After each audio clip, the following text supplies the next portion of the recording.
The Knight and the Prince. Centuries ago, Adelaide had been banished into the void by Veronica, where its magic slowly carved her soul into 108 pieces. Over time, she felt her memories slip away, bit by bit, and she feared that soon she would vanish completely. On the moon of Estonia, a young man named Jerome was being chased by the Count's guards. As he found himself surrounded, Jerome denounced the guards' honor, claiming that their only allegiance was to the highest bidder. Just as the guards advanced on him, he made a desperate wish for help to the knight statue at the fountain square. In the darkness of the void, his voice rang out, a golden light shining through, shattering Adelaide's chains and freeing her from the void. She appeared before Jerome, who marveled that she was just like the knights from the old stories, when he asked her to save him. Adelaide claimed that she didn't know him, as he wasn't in the few memories that she had left. Just as the guards were about to attack, however, Adelaide heard a voice from the knight statue proclaiming that her calling was to protect the crown and urged her to pull forth her blade. She then recalled her ability to wield swords from the Aether, after which she defeated the guards before escaping with Jerome.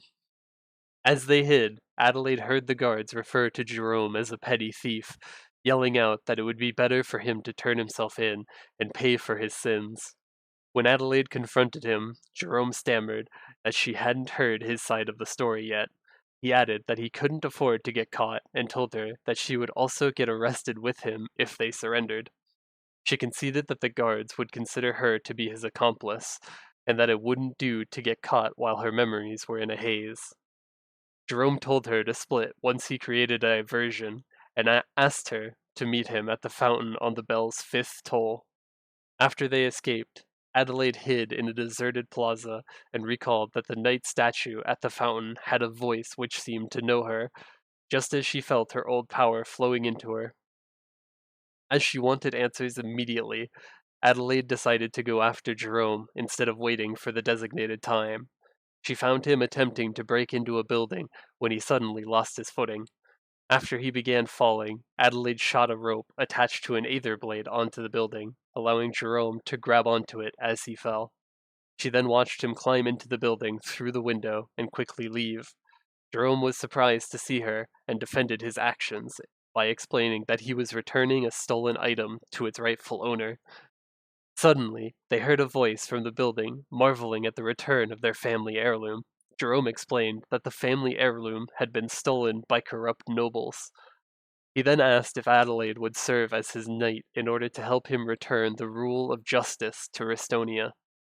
Adelaide told him that she didn't have time to get involved in other people's business, as she needed to discover who she was and why she had ended up in Restonia. Jerome offered to help her find her memories, explaining that she could help him drive out the corrupt nobles while she traveled around the city to look for clues about her past. He told her that it had been nearly a decade since the nobles had filled the power vacuum after the king's death, with the royal family having collapsed soon after. While the nobles lived in opulence, they exploited the citizens by not only raising taxes, but also by slashing wages and protections for our laborers. However, Jerome explained that it had been the legendary knight who had legitimized the king's return to power, as he was just a man without their backing. Though Adelaide protested at his insistence that she would serve him, Jerome took her lack of denial as agreement. They disguised themselves in robes and began to retreat to his base. On the way, Adelaide began to explain what was left of her memories. Jerome was surprised at how little they had to go on, but he promised that he would ask his friends to look into it, as they were masters of investigation. Adelaide then agreed to help him, but only until she regained her memories. Jerome asked how she could be so cold, as she had the power to save an entire kingdom.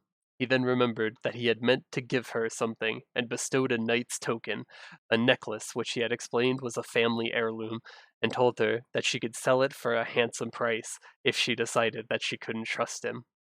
He then realized that he had never asked for her name. When Adelaide told him her name, Jerome replied that it was too long to shout out in the middle of an emergency, and so he decided to call her Adele against her protest. He also told her that since his name was long as well, she could call him Jerome for short. At the fountain, he swore that he would use her power for the purpose of saving Restonia. Adele then decided to play along until she got her bearings. After swearing their oath, Jerome welcomed her to Restonia, Grandis's capital of art and culture. On the way back to his hideout, they found the way blocked by back alley cats. After defeating them, they arrived at the hideout of the Uprising, a revolution that Jerome had created in order to overthrow the corrupt nobles. There, one of the revolutionaries told Jerome that someone had been tearing down their flyers that denounced the nobles. Jerome told them not to worry, as they now had the support of a legendary knight. Adele was less than impressed by their small ragtag militia, but she decided to entertain Jerome nevertheless. Jerome explained that his goal was to become king of Restonia and restore the kingdom to its former glory. He aimed to do so by eliminating the greedy nobles who plagued the people, Count Cedric in particular. He told Adele that before the royal family had collapsed, Cedric had been of low-ranking royalty, who had quickly risen to become the most powerful of the nobles in the absence of the royal family. As he was telling his story, Adele saw a flash of light and began to warn him of a possible attack. Jerome looked up to see a small creature floating about and laughed, explaining that the creature was named Boo and that he had the power to transform into different kinds of objects. He then raised a toast to Adele joining their ranks. Author's note: one of the things I found strange about Restonia is that everyone here seems to be human. Given how unique the life forms seem to be on Grandis, it's a bit strange that everyone on Restonia is so human-like, especially when it's been emphasized how everyone from Grandis finds the people of Mapleworld to be unlike anything that they've ever seen before. At the same time, we've seen one possible instance of an anima in Mapleworld, Rondo, from the Explorer storyline. Since Mapleworld and Grandis used to be the same world before the Overseers separated them, it's possible that several humans might have been cut off from their homeland and vice versa for the anima when the dimensional barrier had been created, leading them to evolve and establish their own separate cultures over time. Similarly, it's also possible that some of the human-like people on Grandis might be anima hiding their animal features in order to blend in with the crowd and avoid detection by the High Flora. As the uprising celebrated, Count Cedric marveled at his own beauty from within his residence. His manservant, Simon, was less than impressed by his master's soliloquy, reminding him there was so much more to be done. Cedric told Simon that he trusted him to take care of those trivial matters on his own. Simon explained that he had taken care of them by staying up all night, but that this particular matter was something that only Cedric himself could address. He gave Cedric a document and asked for his signature, to which Cedric made it known how sick and tired he was of giving signatures. Simon added that he had managed to find 3 of the rare paintings that Cedric had asked for, but told him that the rest would be difficult to track down. Suddenly, the Count's guard arrived and reported that they had encountered a suspicious individual who had the power to wield floating blades. Cedric immediately recognized the description as being that of a legendary knight and asked Simon to investigate the matter for him. The next day, Jerome found Adele had been standing all night at the fountain square. She then saw 2 men beginning to play the bass and violin and decided to investigate, believing that they were wielding weapons. Jerome laughed at the fact that she had never seen an instrument before and told her that she would have the chance to get used to modern life by helping him with his missions, explaining that the musicians could help them get information about Count Cedric. At Adele's confusion, Jerome told her that it was said that if one wanted to hear about the latest gossip, they only needed to listen to the music on the streets. Adele watched as Jerome went to speak with the musicians for a few moments before returning. He told her that the musicians had lost their motivation because they hadn't been getting any tips, likely because the people walking the streets had been taxed dry. And so Adele defeated town square pot monsters in order to collect Restonian silvers, which she used to pay the musicians. Author's note: Something that I found weird in Ho Young's storyline is how everyone seems to use Meso as currency in Chongwon. I like that Restonia has its own form of currency, although it's weird that the High Flora never standardized the money on Grandis, especially given the fact that them being fascist means that they would have a heavy emphasis on nationalism. After tipping the musicians, they played a song that revealed Count Cedric's obsession with the Royal Arts Festival. Jerome told Adele that the Royal Arts Festival was an event where artwork from all across Grandis was exhibited, with the highlight of the festival being the artwork presented by the Restonian royal family. Jerome wondered why Cedric was so obsessed with the festival while his kingdom collapsed around him, speculating that there could be some ulterior motive beyond just showing off. Author's note: something cool that you can uncover through Restonia's musicians is by talking to a musician named Emile. He offers to let you try his piano, and you can make different sequences of 3 notes, which you can choose between do, re, and mi. He then sings different songs based on the sequence that you play. These songs are very similar to the foreshadowings of Grandis that you can learn from Willow in Chongwon, as all of them are Easter eggs that allude to future content in the game. However, whereas only Ho Young characters can unlock Willow's foreshadowing, any class can play the songs in Restonia. Playing Do Re Do has him sing a song called A Sword for One. A will became a sword for my lord. Even if thorny paths await me, I'll gladly move forward for one person and one person only. I will become a sword for my lord. This song is likely about Adele herself. Do Re Re plays a song called The Mysterious Tower. Explorers who dream of riches and treasures are drawn to mysterious places. They do well to remember there is no reward without risk. You there, be careful. Oh no, you're already eaten. You'll never escape. You might lose your life, but oh just think of the gold. Step aside. I'll be the first to find the treasure. It's possible that this song refers to Kurote, the unending tower. Ray Ray Mi plays a song called The Silent Sea. There's a sea to the south of which the sailors whisper. Some whisper with fear, but I feel naught but wonder. The sea reaches from me, and everything disappears. How deep is the sea? I cannot say. Does it continue forever? I want to see. I always wonder. What secrets does the sea hold, and where has it taken the sailors it's claimed? It's speculated that this song either refers to the Forgotten Sea that bridges Maple World and Grandis after their fusion, or an entirely new area of Grandis that might be similar to Aqua Road.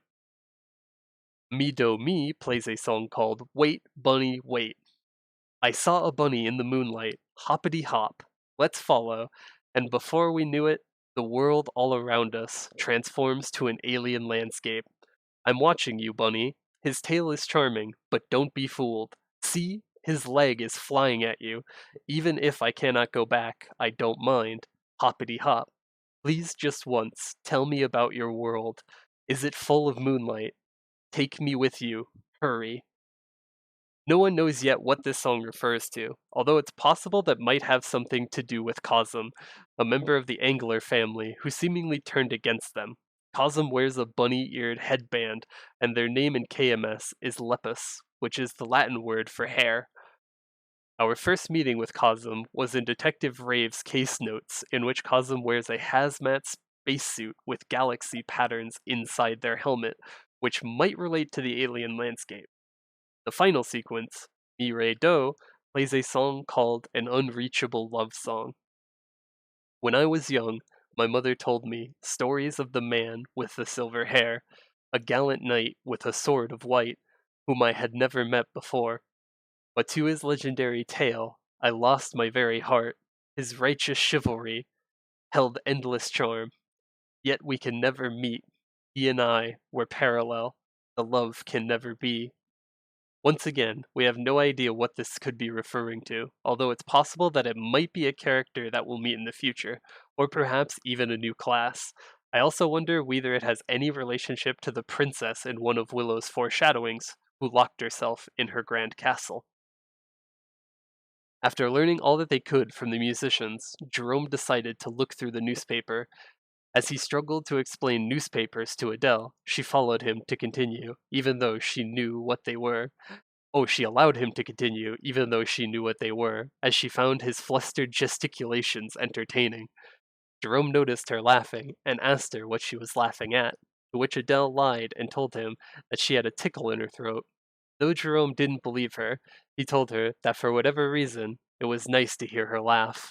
Author's note: Adele and Jerome are one of my favorite romances in the game, along with Phantom and Arya, Ark and Albert, Tana and Jean, and Laura and Gree. I have it in my head that Jerome is probably around the equivalent of 19 in human years, while Adele is probably the equivalent of 20 to 21. There are a lot of parallels between them and Tana and Jean. Jean would read stories to Tana about a knight and a princess, with Jean being the knight and Tana the princess. This is actually reversed for Jerome and Adele, as Adele is the knight, while Jean is later revealed to be the prince.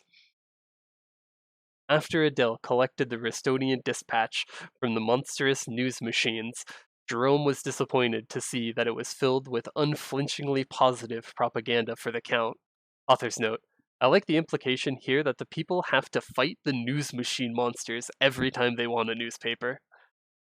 However, Jerome noticed that there was an advertisement about an old painting, and though it didn't reveal the author's identity, it had a peculiar description of the painting. Jerome noted that it only described the back side of the painting, meaning that the person who had placed the advertisement didn't know what the front looked like. He also realized that the address given for inquiries was Cedric's old residence, which he speculated was to ensure that the general public didn't trace the advertisement back to him.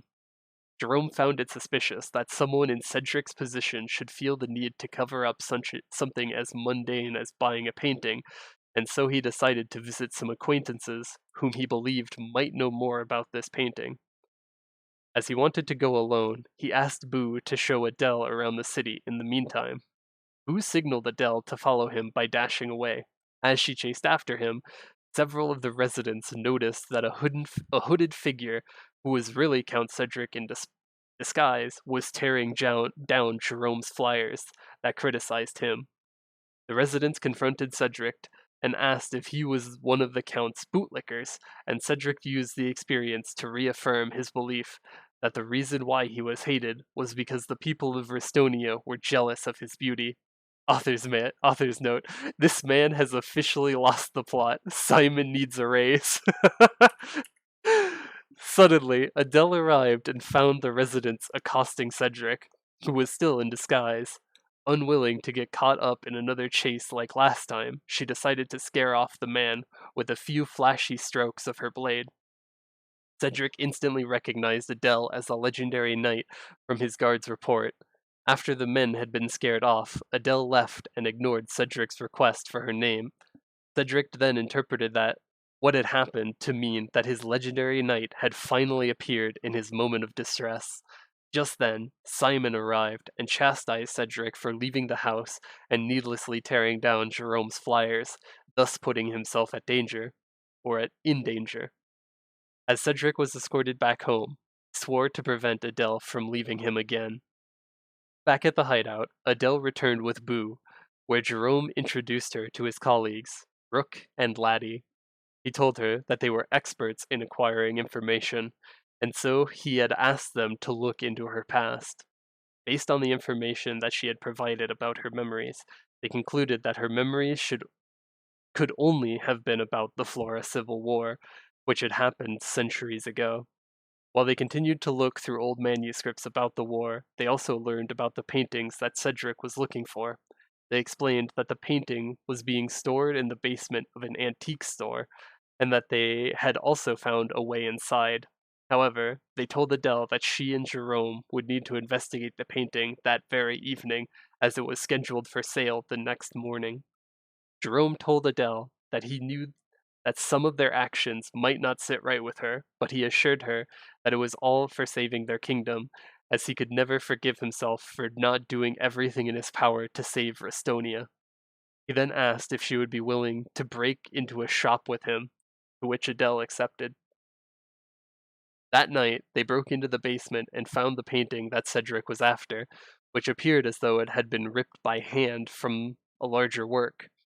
Jerome suspected that Cedric intended to reunite it with the rest of the work, which was likely why his advertisement didn't mention anything on the front of the painting, as he may not have even known what was on it. Jerome realized that they wouldn't be able to learn any more until the painting was reassembled, and so he placed a tracking device on the back of the canvas. As Jerome moved to put the painting back into its frame, he sneezed from the dust and fell backwards, causing a sword to fall down. Adele found the sword to be oddly familiar and recognized it as a practice sword. She was then flooded with a memory of her youth, in which she recalled sparring with a girl. Author's note: this was her and Veronica fighting at their swordsmanship school from when they were young. As Adele reached out to help the girl up, their sword instructor chastised her for showing empathy towards her opponent. As the girl got up with tears in her eyes, she told Adele not to be a show-off, venom dripping from her words. Adele then heard Jerome trying to wake her up. He asked her if she was all right, as she was clutching the training sword tightly. After Adele told Jerome about the memory that she had remembered, Jerome suggested that they return back to the hideout, as they had learned all they could. A few days later, a hooded Jerome met a hooded Adele in front of the fountain, where he had told her that he hadn't had any luck browsing the antique shop or the royal archives for any object that might help Adele regain her memory. Despite their lack of fortune, Adele could still feel that there was energy somewhere in Restonia that matched that of the training sword, and so she was certain that it was hidden somewhere nearby. Jerome then realized that they hadn't yet checked Cedric's residence, and believed that a relic from the Flora Civil War might be in his extravagant collections. They returned to the hideout, where Brooke and Laddie greeted them and reported that they had finished their investigation. They explained that the tracking device which Jerome had placed on the painting seemed to be indicating that it was in Cedric's residence. Laddie added that all the advertisements for the painting had disappeared from the local papers, likely meaning that Cedric had found all the pieces that he was after. Laddie then told them that Cedric's residence had once been an outbuilding of the royal palace, where the king used to store his cherished artworks, sculptures, or other baubles. It was also rumored that the king had constructed a secret treasure vault somewhere inside the outbuilding. Regarding infiltrating the residence, Brooke told them that that a known secret passage located on the west side of the square was said to lead to the residence, though no one had ever been able to get it open. Based on their intelligence, Jerome formulated a plan of infiltration. He told Adele that they would enter through the secret passageway, as there was no other way to get in without raising an alarm, with the tight security. Though Brooke was hesitant, as the passageway had never been opened before, Jerome was adamant, claiming that it would ensure the Count would never expect it. He told them that he, Adele, and Boo would infiltrate the residence, while Brooke and Laddie would be on a special assignment. Jerome, Boo, and Adele then headed over to a manhole near the western square, where they struggled in vain to open it. They soon noticed an inscription written on the cover: "The knight pledged to their liege their final breath. Only at that last gasp is their watch ended. Only thence are they carried beyond by the waters of dusk." Jerome quickly realized that it was a riddle referring to the fountain with the knight statue, but he realized that they had missed their chance, as it had already turned on and off earlier. However, Adele thought it was unlikely that the passage would only open at a specific time, and noticed that below the inscription was a raised illustration of the female knight from the fountain, with her spear looking as though it could be rotated. Adele turned the spear towards the direction of dusk, causing the manhole to open. Author's note: I refuse to believe that not a single person could have figured out something this simple until Adele came along. The trio then climbed down the passageway, and soon found another passage covered in moss. Adele climbed up alone and threw down a rope for Jerome. They continued on to find a space filled with torchlighter monsters. They ducked into another passageway in order to avoid the monsters, and soon reached an abandoned corridor, where Jerome noted that they were directly below Cedric's residence. He suspected that the secret passageway had been built for the royal family and their servants long ago, and suspected that the entrance to the outbuilding had to be nearby. After some searching, they came across 3 doors covered in brambles. Adele thought about cutting the brambles with her sword, but feared that the debris may hit Jerome, and so she gathered embers from the torchlighter monsters in the previous passageway and used them to burn down the brambles. Jerome tried the middle door first and found that it was locked and that it had 2 keyholes. They then entered the door on the left, where they found several old chests. Inside were bats that Adele cut down, after which they discovered the first key. They then entered the door on the right, where they discovered more chests. As Jerome and Adele split up to look for clues, Adele opened a chest and discovered an old glove, the same kind worn by knights of the royal family. Upon touching it, she was consumed by a memory of her hunting down and executing a former knight of the Einherjar, whom she had accused of abusing his station as a knight and dishonoring the God King. As Adele had put her blade to the traitor's throat, the knight had seen Veronica nearby and had pleaded with her for mercy, claiming that they were friends. However, Veronica had merely told him that the decision wasn't up to her, but rather it was the platoon leader's duty to meter out judgment. With no hesitation, emotion, or thought of mercy, Adele had swiftly brought down her sword and killed the traitor. Veronica had noted that Adele had coldly passed judgment without a second thought, but Adele had told her that she was merely fulfilling her duty as a knight with no thought of vengeance. Meanwhile, Jerome found the key and came over to Adele, who was standing frozen in thought. She was shocked by the memory and the realization that she had carried out an order to kill somebody. Though she knew that she had been carrying out justice, she still felt a strange sense of guilt about telling Jerome what she had seen, and so she refrained from mentioning it. Jerome told her that he had found the key and asked her if she was all right, but Adele dismissed his concerns and told him that even if she wasn't, she wouldn't allow it to get in the way of her mission. They then returned to the corridor and used the 2 keys to open the middle door, which led to a treasure room filled with gold, jewels, and even the king's crown. Suddenly, the ground rumbled as the door sealed itself shut. Jerome noticed that a nearby hatch was the only way out, but realized that it was locked.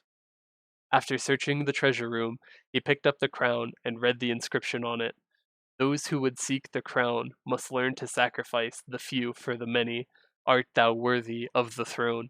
He told Adele that, and based on what he had read about the royal family, the hatch was a revolving door designed to let a single person through and never open again. Adele thought that since Boo could transform into an object, Jerome could slip outside with Boo, leaving her to use her full power in order to tear down the door.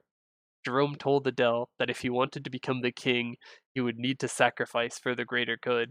However, he refused to go along with the choice laid out before him, claiming that a king led, not followed.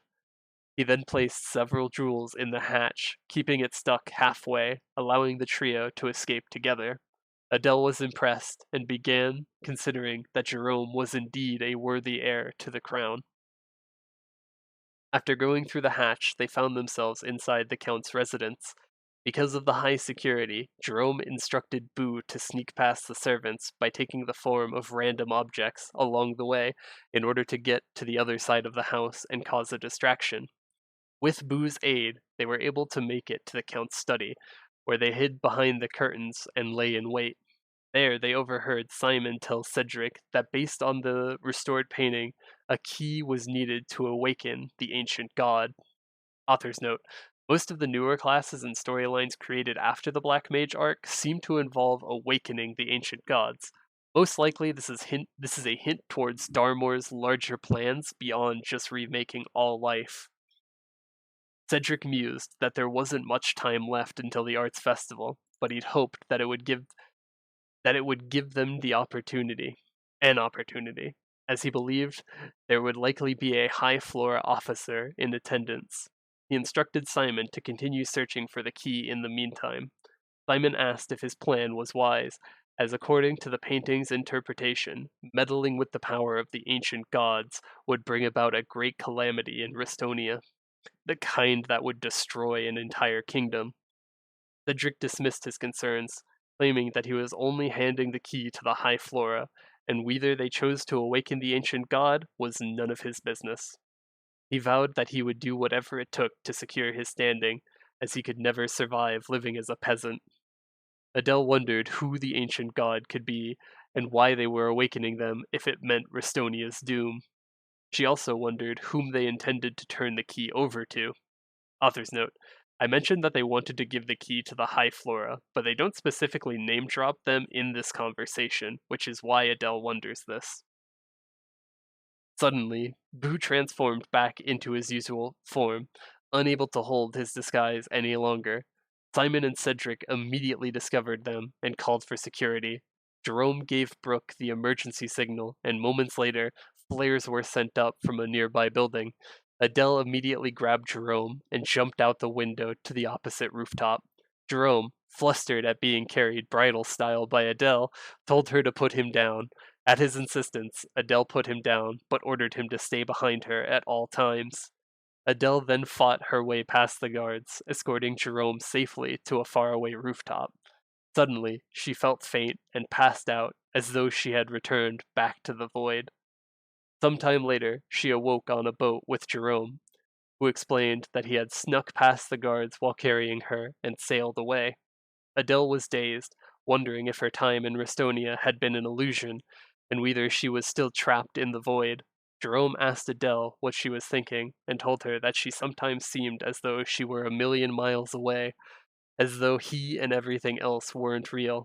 However, he insisted that he was real, and told her that though he knew that it was hard for her to have awoken centuries after her time, he would still be there for her, and added that she was always free to make a home in Restonia.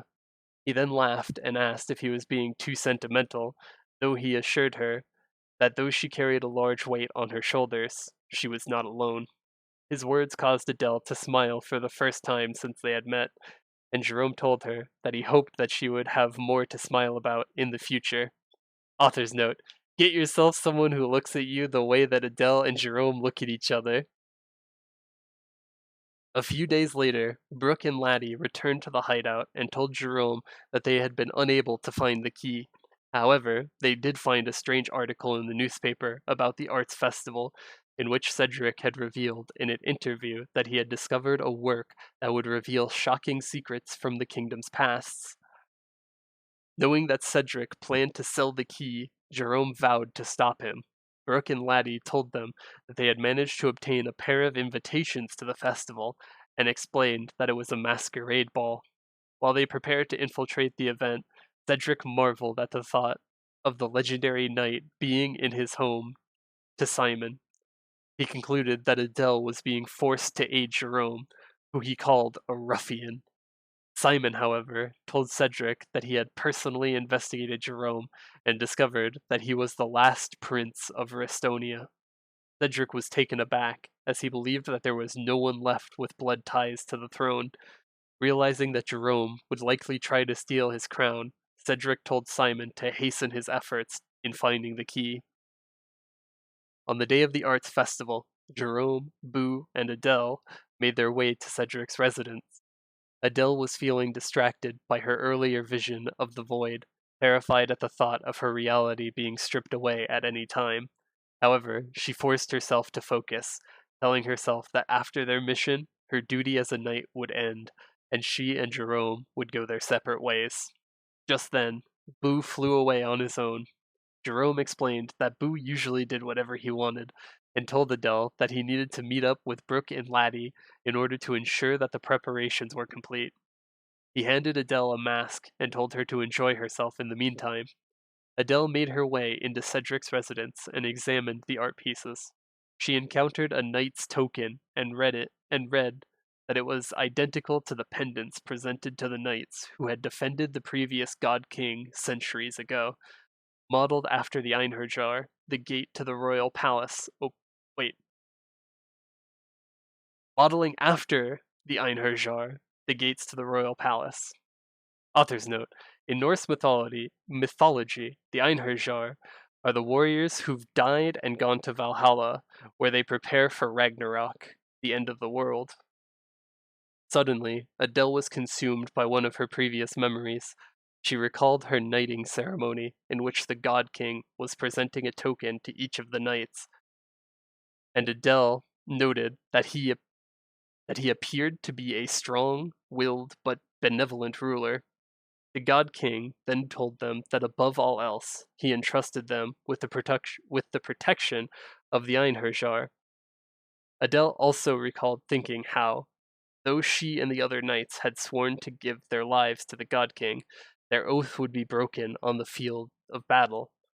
Adele noted that the plaque read that the man in her memory was the previous God King and wondered if that meant that he had passed away. She then realized that the masquerade was about to start and went to wait for Jerome in the ballroom. Soon after, a masked Jerome approached her and asked for a dance. Though Adele told him that she didn't dance, Jerome laughed and told her that he would teach her and pulled her to the dance floor. Seeing Jerome dressed up made Adele admit to herself that he was rather dashing, and that it was hard to believe that he was the same naive boy whom she had been following around. As they danced, Jerome told Adele that he had been meaning to tell her something about his family. Just then, Adele was pulled away by a masked Veronica. Though Adele was unable to remember her, Veronica clearly made it known that she remembered Adele, mocking her and her memory troubles from her imprisonment in the void.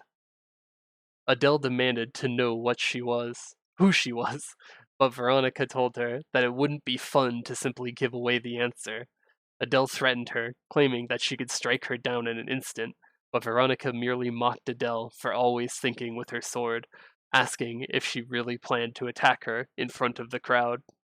She told Adele that there was no point in fighting with her in her weakened state, and that the next time they met, she wanted Adele to have recovered her full strength. With that, she vanished into the crowd. Author's note: Veronica dances very sensually with Adele in this scene, and it really makes me believe that she has romantic feelings for her, especially given how aggressive she gets when it comes to Adele. Adele is probably clueless and wonders why Veronica behaves so spitefully towards her, unaware of the fact that Veronica is just a salty lesbian. Just then, Cedric announced that the exhibit presentation would begin momentarily. Jerome told Adele that when the lights went out, they needed to grab the key and escape. Brooke and Laddie cut the lights, and Jerome rushed to the stage in order to grab the key. However, he realized that behind the curtain wasn't a key, but a painting of his father, the last king of Restonia. Worried about the lack of signal, Adele decided to pull Jerome out. Suddenly, the Count's guards surrounded the two and put metal shackles on their wrists. After Cedric told the guards to take them away, the lights came back on, and Cedric revealed the painting, explaining that it depicted the folly of the late royal family, which he claimed had driven the kingdom to financial ruin. Back in the Count's room, the guards tied up Jerome and Adele before leaving. Adele asked Jerome why he hadn't told her about his true identity, to which Jerome explained that it would have complicated matters, and that it wasn't a title that he was proud of either. He apologized for dragging her into his mess, and told her to escape when the first opportunity presented itself, even if it meant leaving him behind. Just then, Cedric and Simon arrived. Cedric told Adele that he was freeing her from Jerome's clutches, but Adele told him that she would never serve as his knight. Irritated, Cedric had Simon take Jerome away. Meanwhile, Boo snuck past the guards and arrived to free Adele by turning himself into a key. Adele then broke through the window and climbed out of the Count's residence. Adele followed Boo on the trail to Jerome when Boo suddenly stopped at the fountain. Adele then heard a voice coming from the knight statue, telling her to rekindle the flames of her oath. Author's note: I have strong suspicions that the voice belongs to the ancient god that they're trying to revive in Restonia. Adele was then consumed by yet another memory, one of a fierce battle between the knights of the Einherjar, with half defending the gate and half attempting to break through. As the defenders faltered before the enemy's might, Adele recalled herself denouncing the enemy for betraying all that the knights stood for. Upon regaining consciousness, Adele felt power flooding into her, granting her new strength. She wondered whether the memory meant that she had failed to protect the God King and vowed not to fail Jerome in the same way. As the glow of the statue faded, a strand of light slipped from her closed palm and charted a winding course to the north. Meanwhile, at the old keep, Cedric was attempting to obtain the key to awakening the ancient god, realizing that it could only be activated by one with direct royal lineage. He forced Jerome to open the gate that hid the key. Back in the town, Adele met up with Brooke, Laddie, and the rest of the uprising. They told Adele that the Count had taken Jerome to the old keep, and Adele immediately rushed to free him. Along with Boo, she found her way up the tower past the guards.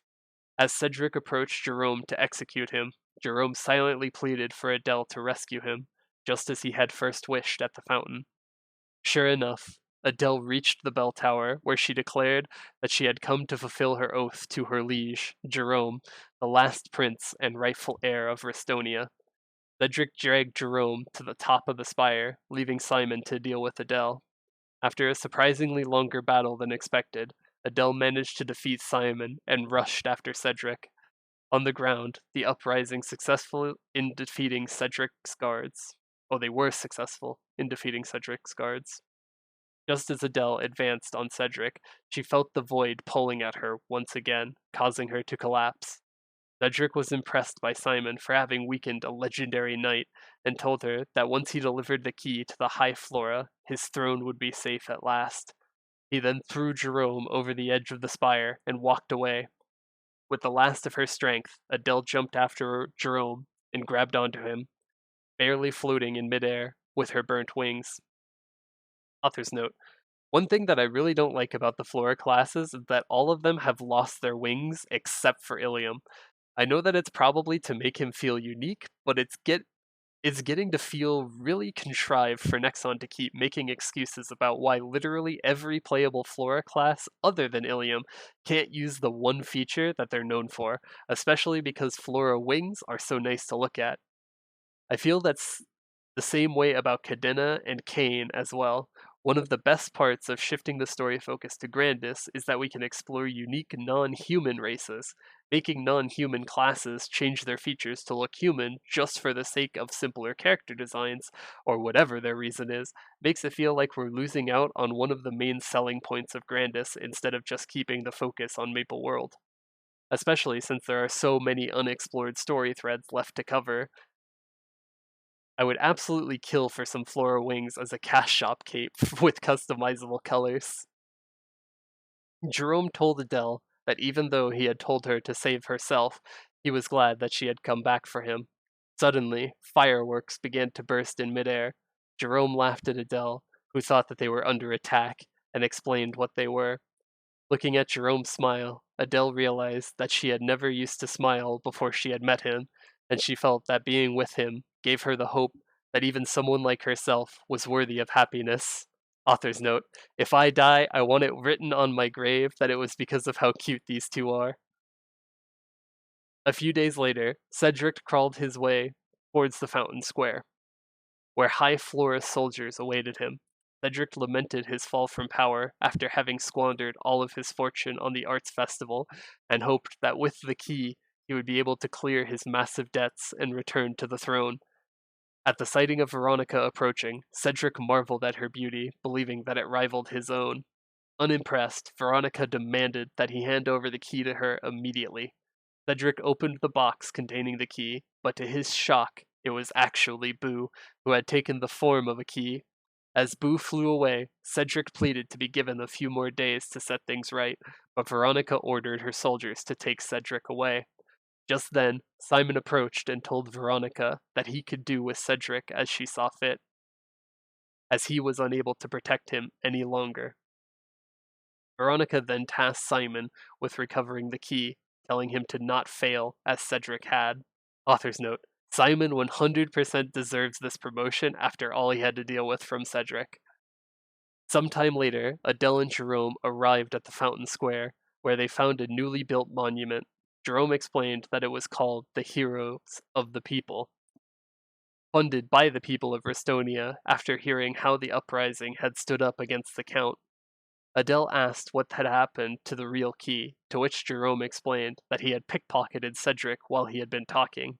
He told her that he planned to take the key far away from Estonia in order to keep it out of the wrong hands, adding that they could say their goodbyes at the uprising celebration.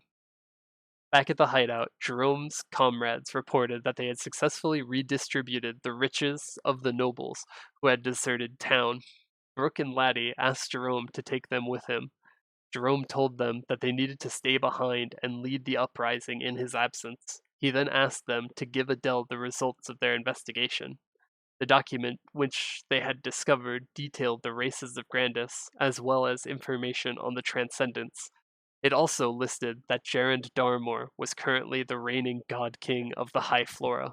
Adele realized that he must have been the successor of the old god king whom she had once served, but she couldn't recall having ever heard of him. Author's note.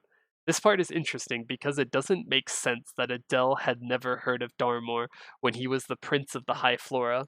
Even a commoner would have known that Darmore was the god king's son.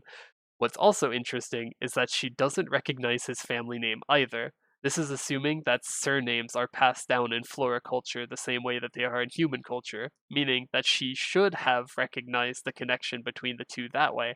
This means that either surnames aren't passed down in flora culture, or Darmore is a chosen surname, maybe something that he gave himself after ascending to the throne.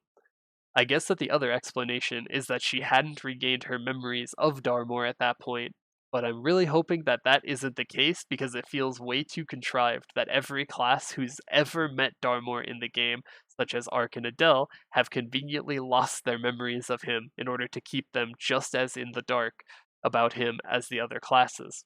Also, this isn't strictly related, but something interesting to note is that every record in the game has continued to refer to Darmore as the Prince of the High Flora throughout the Flora Civil War, even though he killed his father centuries before its end. As it's too consistent to be a continuity error, it's likely that Darmore wasn't officially crowned as the new God King until the end of the Flora Civil War. Reading about the Flora Civil War, Adele wondered if the battle that she had witnessed in her memories had been part of the war. Author's note. It's actually the battle that took place right before the old God King was killed. You could technically consider it to be part of the Flora Civil War if you consider it to be the first battle, rather than the battle that incited the war. She also read about the interdimensional portals, details about Maple World and the Black Mage, and rumors of children with pointy ears and wings having recently been sighted in Pantheon. She also read about the Knights of the Aranharjar, who were said to have protected the seat of the God King, though the practice had ended with the reign of the last God King. It also mentioned that the knights had vanished when most of them had been killed in the same insurrection that had resulted in the death of the God King. Adele hoped to learn more about her past by looking into the fates of the Knights of the Aranharjar. She was able to recall that she had once been a knight and that she had fought in the Flora Civil War before being sealed away. Author's note. Again, she's only technically correct about this if you consider the murder of the God King to be part of the Flora Civil War, rather than simply its catalyst. After absorbing the information that she had read, Adele told Jerome that she planned to head for Maple World in order to seek more information about her past. Jerome was sad that they wouldn't see each other, but he told her that he was going on his mission alone because his time with wait what? Because his time with he had taught him her had taught him that he needed to learn how to fend for himself if he hoped to ascend to the throne. He also told her that Brooke and Laddie had connections both within and beyond Restonia that would help her in her search for her lost memories. He asked her to keep the knight's token that he had given her, telling her that he would ask her to serve as his knight when he was ready to be king. After saying their goodbyes, Adele headed to the town square in order to seek Torbil, who could transport her to Savage Terminal, which was her stop on the way to Pantheon. Keeping in mind that Brooke and Laddie had warned her that Pantheon was hostile towards the Flora, she arrived outside the protective shield, where Nova soldiers immediately surrounded her. Tartalion, Beldar, and Fennel arrived to meet her and demanded to know her purpose. Adele told them that she had come to use the interdimensional portal, but Cartalion and Beldar believed that she had an ulterior motive. Fennel then requested to speak with Adele alone and escorted her to the Great Temple. There she asked Adele once again why she had come to Pantheon. Adele explained that it was something in the other dimension, that there was something in the other dimension that she needed. To her surprise, Fennel asked if she was searching for her past and recited a prophecy made several years ago, or several days ago. A knight will emerge from the dark with the light as their compass, make their way to the sanctuary of the dragon. Adele admitted that she had been locked away in the void for countless years until she had woken up recently in Restonia, explaining the broad strokes of her adventures there. Fennel apologized for further delaying her journey and asked to see if Adele's heart was filled with good intention. Fennel sensed that Adele had a noble heart, perhaps relentless in the face of justice, but one that would never harm the innocent. She then gave Adele permission to enter the interdimensional portal, instructing her to meet with Athena Pierce before she left. Adele asked if anyone else from Grandis had already traveled through the gate. Fennel cryptically replied that she would discover the answer on her own in due time. After arriving in Maple World, Adele headed to Hennesis and met with Athena Pierce, who encouraged her to help the people around her while adventuring. Author's note: as always, she gives the 4 basic theme dungeon requests. Sometime later, Adele received a letter from Fennel, who wrote that while the Nova had been investigating Adele, they had also discovered an old item in their possession, which was connected to the prior God King. She also wrote that she had asked Angelic Buster to deliver the item to her. Fennel went to the Elysium hideout in Pantheon, where she met Angelic Buster. After introducing herself, Angelic Buster warned that though she was unsure whether Adele used to work for Jaren Darmore, she would she would need to choose a side after recovering her memories, and recommended that she pick the Nova over Darmore. I think this is a typo. I think it's supposed to say Adele went, not Fennel went. She also told Adele that her people had been brutally massacred by Darmore, and that anyone who served him was her enemy, adding that she hoped that Fennel wasn't wrong about Adele. With that, she delivered the item and left. Adele examined the item, a helmet of the Knights of the Huron-Herjar, which triggered a memory. She recalled the night of their knighthood ceremony, in which their captain had explained their responsibility to protect the Einherjar. As Adele continued to grow stronger, she soon felt the voice from the knight statue at the fountain square calling out to her.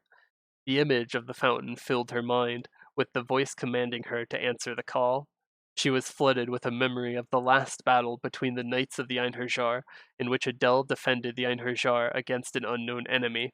Author's note: this enemy is Veronica. Her enemy proclaimed that Adele had been sentenced to death for the crime of defying the God King, just as Adele called her enemy a traitor.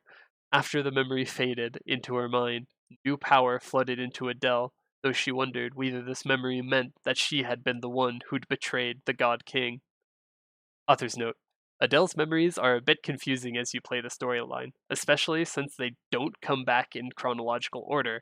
What happens here is that Gerard Darmore got a faction of the knights on his side to kill his father, and Adele led the rest of the knights to defend the old God King. Veronica called her a traitor against the God King because she considered Darmore to be the new God King, whom Adele is betraying by standing against him, which is why both we and Adele get confused about whether she's betrayed the God King or not.